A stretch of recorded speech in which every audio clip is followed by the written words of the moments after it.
on Sirius XM. Mad Dog Sports Radio. Number to call up as always is 888 Mad Dog 6. That's 888-623-3646. Number call into the Stephen A. Smith Show right here on Sirius XM. Mad Dog Sports Radio. Before I get into Melo, the New York Giants are making news. New York Giants, let me read from the article because I want to make sure I quote people accurately before I go the hell off. I want to make sure that I do that. Because reading from an article here on ESPN.com, New York Giants owner John Mara on Wednesday defended the team's decision to re-sign kicker Josh Brown, saying his club was, quote, comfortable, end quote, with the facts in the 2015 domestic violence allegations against the kicker. Quote, all I can tell you is that we're aware of all the allegations and I believe all the facts and circumstances, and we were comfortable with our decision to re-sign him, Mara said Tuesday. Mara's comments were his first on the allegations against Brown as he declined to answer questions from reporters over the weekend in Buffalo, where the Giants were playing a preseason game against the Bills. Giants general manager Jerry Reese also declined to answer questions on Brown. Mara said domestic violence is not, quote, a black or white issue, end quote. I'm going to repeat that. Mara said domestic violence is not a black or white issue. It's John Mara, owner for the New York Giants. That's what he said. He said, you very rarely have a Ray Rice video, he said. Mara noted that, quote, the charges were dropped within a couple of days after Brown's arrest in 2015 following an incident with his now ex-wife. Quote, nothing has happened in the meantime to make us question that decision, Mara said. The Giants owner said domestic violence is an issue that we take very seriously here.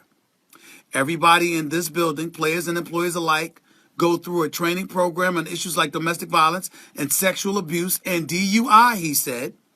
We have worked very closely for many, many years, long before this became a hot-button topic with an organization called My Sister's Place. And this is an issue that is very personal to a lot of us, end quote. Last week, the 37-year-old Josh Brown was suspended for one game for violating the league's conduct policy. The ban stems from a 2015 domestic violence case in May of that year.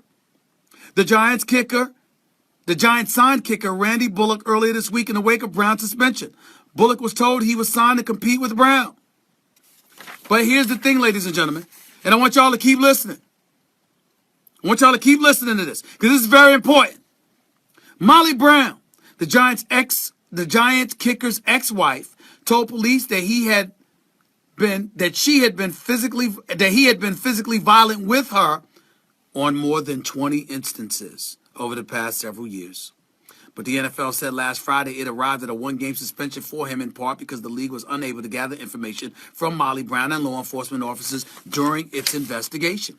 Last week, Josh Brown said he informed the Giants of the 2015 charge on the day of the incident, and the team spokesman confirmed they knew of that incident. The NFL's domestic violence policy establishes a 6-game baseline for first offenses, but allows for aggravating circumstances that can make the suspension longer or mitigating circumstances that can make it shorter. The Giants re-signed Brown this offseason to a 2-year, $4 million deal. Mara said it would have been an easy decision not to re-sign Brown, but, quote, I'm trying to be fair to him as well. I think he's trying to do the right thing. He deserves an opportunity to show that he can do that, end quote. Where can I begin? Ladies and gentlemen, this is the United States of America. As far as I'm concerned, it's the land of second chances as well as it should be. People make mistakes all the time. People have their issues. I totally get it. Fair enough. But where it really resonates with me, where it really affects me, is that Josh Brown, it's on the record that he's had a multitude of instances with his wife of a physically violent nature. Several times, the police were called. You know this as an organization that is the New York Giants. You know this as a conglomerate that is the National Football League.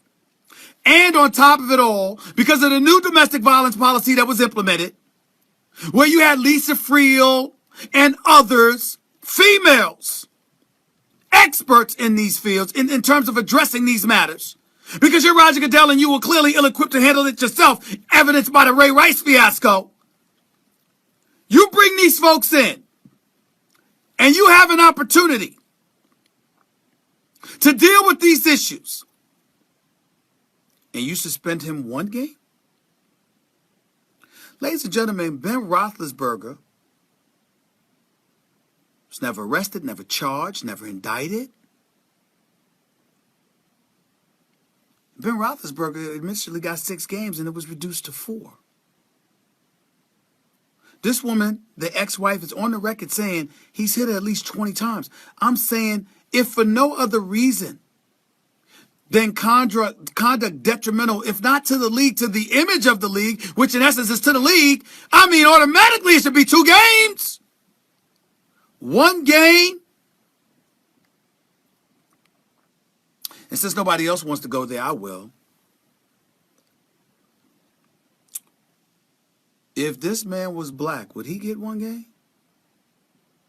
In the aftermath of Ray Rice? Now, Ray Rice initially got 2 games from the commissioner, so the commissioner initially cut him a break too. So it's not like I'm trying to imply that black dudes don't get breaks. Black dudes are getting breaks because some black dudes deserve more harsher punishments than they've been receiving. We know this. But the point is, in the aftermath of Ray Rice, in the aftermath of Greg Hardy, in the aftermath of Ray McDonald and others, in the aftermath of Johnny Manziel,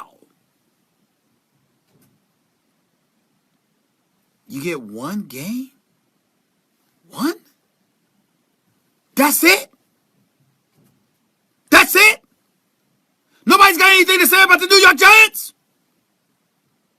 Nobody's got anything to say about John Mara? And don't give me Jerry Reese, the general manager. If the damn owner, his boss, has nothing to say, why should he say something?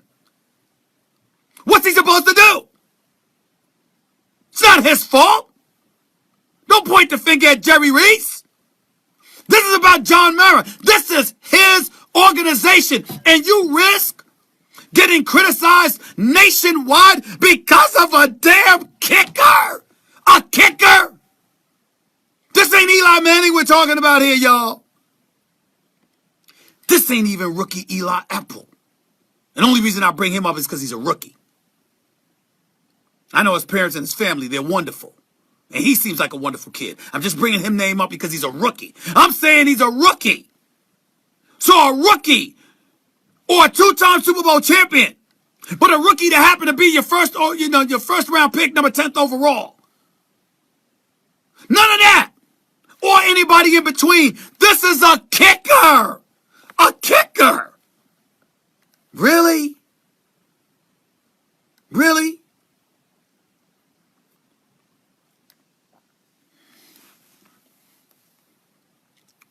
I can't believe I'm about to say this, but I'm at a loss for words. Kind of hard for me to decipher this one. To reach a conclusion on this one, I don't understand it. I'm at a complete, absolute loss. I don't get it. I don't understand how this could happen. He's saying there's mitigating circumstances and everything is in a Ray Rice video. I agree with that, but I never thought in my wildest dreams I'd hear an owner or anybody else in today's PC world that we're living in highlight that. But the bottom line is when the woman said 20 different times, nah, ain't no explanation for that. Walk away. As far as I'm concerned, you had 19 different occasions to walk away. A kicker. A kicker. Josh Brown. We want to be fair to him. We want to be fair to Josh Brown. A kicker. How much fairness do you deserve if you found yourself in an incident with your wife on 20 different occasions? 20. I just don't know. I just don't know. 888 Mad Dog 6 is always the number to call up. That's 888-623-3646. One of the other things I want to touch on was Carmelo Anthony, because Jim Boeheim, his former coach at Syracuse University, spoke about him. Rather than me telling y'all, play that sound for me, please. This is Carmelo Anthony. I'm sorry, this is Jim Boeheim talking about Carmelo Anthony and his possibility of winning a title with the New York Knicks. Play that for me. Yeah.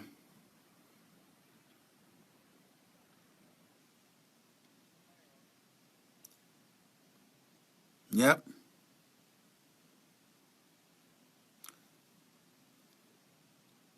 Stop right there. We don't need to hear anymore. Jim Boeheim said he's never been on a championship contender, never even been on a team close enough, talent-wise, to win an NBA championship. I agree with that. If we're sitting here with the mindset that Carmelo Anthony should have led a team to the title, my question to you is, when are you taking your next drug test? Carmelo played on the Denver Nuggets. Shaquille O'Neal and Kobe were together at the time. And the San Antonio Spurs were together at the time. There was no shot at the Denver Nuggets winning a championship, so we understand that. Then Carmelo Anthony came to the New York Knicks. LeBron was in Miami. After LeBron was in Miami with D. Wade and Bosh and those boys, then LeBron went back to Cleveland with Kyrie Irving, Kevin Love, and the crew. When did Carmelo really have a chance? So if you're talking championship, I think that's unfair. Because as gifted and as skilled and the Hall of Famer that Carmelo is going to be, because when you have the basketball credentials that he has, a 3-time Olympic champion, Olympic gold medalist, a national champion. Remember, it's the Basketball Hall of Fame. It's not like football, the Pro Football Hall of Fame. This isn't the NBA Hall of Fame. This is Basketball Hall of Fame. Your body of work as a collegiate player to a professional player to an Olympian all comes into the equation. So with that being understood and said, the fact remains that when you look at Carmelo Anthony, he's a Hall of Famer. But the flip side to it all is simply this. If you are Carmelo Anthony, there's no shame in losing to LeBron. There's no shame in losing to Shaq and Kobe. There's no shame in losing to those younger versions of Tim Duncan, Manu Ginobili, Tony Parker, and the crew in San Antonio. But you got to give me more than one trip to the conference finals in 13 years. You got to give me more than 2 trips past the first round in 13 years, especially when your boys, D. Wade, 5 NBA Finals appearances, and LeBron, 7 NBA Finals appearances, have done what they've done. Now, I don't hold Chris Paul accountable here. Here's why. Chris Paul is a quintessential prototypical point guard. You're a miniature dude, 6 feet, 6 feet 1. There's but so much you can do. Allen Iverson is the exception, of course. But he had help with Larry Brown and the team that he and Billy King put together to service Allen Iverson. Chris Paul doesn't necessarily have that. He is the quintessential point guard. He is a point guard. That means you need the pieces around you to orchestrate the way they do it. I think Chris Paul is sensational. And whenever I see the Clippers lose, I don't think it's because of him. But when I think about Melo, you're 6'8", 240, and could drop 30 in your sleep on anybody, including LeBron. I'm not blaming Melo for anything that has happened with the New York Knicks. I'm just saying the time has come. Honeymoon in New York is over. New York needs Melo to be the Melo we heard about and saw during the Olympics, motivating and galvanizing teammates, hitting clutch shots, and more importantly, getting emotional when he reaped the benefits of a gold medal. He cared. And I'm not saying he hasn't. I'm just saying that it was visible. Melo was not Melo. Melo was something else. And it was special to see because it meant that much to him. And that's what we need now. New York Knicks haven't won a championship since 1973. New York Knicks haven't been to the finals since 99. New York Knicks were really only relevant for 1 year this past decade when they went to the conference semifinals with Mike Woodson as their coach after they won 54 games and won the Atlantic Division crown. We need Melo to be great. We need Melo, if you're going to go down swinging. We need Melo to be basketball's version of Tommy Hitman Hearns. If you can't be Hagler and you can't be Sugar Ray Leonard, be Hearns. You walk into that ring. Everybody knows you got knockout power. And we're going to have a fight on our hands. And if you fall, we accept it. But don't fall to DeMar DeRozan and Kyle Lowry. Don't fall to Dwight Howard in Atlanta. Don't fall to Coley Olenek and Isaiah Thomas and Avery Bradley and those boys in Boston. Don't fall even to D-Wade with Butler and Rondo in Chicago when they don't have much of anything else. It is time. It is time. Melo is too great to be going home so early. To be home every April. Practically. He's too great. Time's up. Honeymoon's over. New Yorkers are starving. We know James Dolan ain't worth a damn in terms of managing the team. We know Phil Jackson has underachieved as a novice rookie executive. None of that is Melo's fault. But it is his burden. Even though he should not have been, not at the price of costing himself $65 million. He chose not to go anywhere else and stay in New York. He's told everybody he wants to win one for New York so badly. I got news for him. New York wants him to as well, just as if not more badly. It is time. It is time. I'm not saying you're going to win because we all know the Knicks ain't going to win no damn championship. I'm not smoking something here. I know better. And I don't know what the hell Derrick Rose is smoking. We got a chance to win 80, every game. Like y'all can go 82-0. I know he didn't mean it literally because you're going to lose some games. And he's just saying you walk into every game, you got a chance to win. But we don't need that stuff out of Derrick Rose's mouth either. Just make sure you're better than Jose Calderon. Do that first. And be healthy. Joakim Noah, be that Energizer Bunny that you are. Courtney Lee, make me get over the fact that Phil Jackson gave you $50 million instead of D Wade. I'll try. I'll try. Kristaps Porzingis, just do what you got to do. You had a good rookie season. Sure as you were not fraudulent or a fluke. These are the mandates being handed down to the New York Knicks. This is what is necessary. This is what is required. Jim Boeheim may be absolutely right. Melo ain't going to win the championship playing for the New York Knicks. I'm not going to hold that against him. What I will hold against him is if he goes down to dudes that ain't on his level. Losing to LeBron is one thing. Losing to anybody else is an entirely different matter. Unless, of course, Dwayne Wade looks 4 years younger again and goes ballistic in Chicago. I'll forgive that too. But that's what it will take. Nothing else should stand in the Knicks' way in the Eastern Conference. Not when we have Melo. You ain't got to win a championship to be seen as a championship caliber individual. That's what I'm hoping and praying for with Carmelo Anthony. Regardless of what Jim Boeheim says, I hope he delivers. I sincerely do. 888 Mad Dog 6 is always the number to call up. That's 888-623-3646. More of the Stephen A. Smith Show on Sirius XM, Mad Dog Sports Radio, Channel 82, in a minute.